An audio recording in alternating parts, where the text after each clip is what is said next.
அனைவருக்கும் வணக்கம். தஞ்சையில் போலீஸை தாக்கிய இளைஞர் என்ன நடந்தது பார்ப்போம்.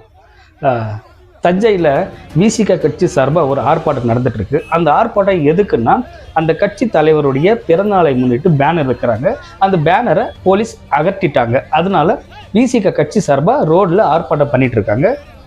அந்த டைமில் டூ வீலரில் ஒரு இளைஞன் வந்திருக்காரு. வர பட்சத்தில் விசிக கட்சிக்காரங்க இந்த வழியாக போக முடியாது அப்படின்னு சொல்கிறப்ப அந்த இளைஞர் என்ன சொல்கிறாரு, வாக்குவாதத்தில் ஈடுபடுறாரு. ரெண்டு பேருக்குள்ள ஒரு வாக்குவாதம் வரப்போ பார்த்தீங்கன்னா எஸ்ஐ வராரு. எஸ்ஐ வந்துட்டு என்ன சொல்கிறாரு, இந்த பக்கம் போக முடியாது, கொஞ்சம் பொறுமையாயிரு அப்படின்னு சொல்கிறாரு. அந்த பையன் ஆல்ரெடி ட்ரிகரில் இருந்திருக்கான். ஆல்ரெடி அந்த பையன் ஒரு டென்ஷனாகவோ ஒரு கோவத்தில் இருக்கிற பட்சத்தில் எஸ்ஐ கிட்ட வாக்குவாதத்தில் ஈடுபடுறான். இப்போ எஸ்ஐ என்ன பண்ணுறாரு, கை ஓங்குறாரு. அப்போ அந்த பையன் என்ன பண்ணுறான், முடிஞ்சா என்ன அடுறா அப்படின்ற வார்த்தையை விடுறான். விட்டவன் எஸ்ஐ என்ன பண்ணுறாரு, ஒரு அடிக்கிறார்.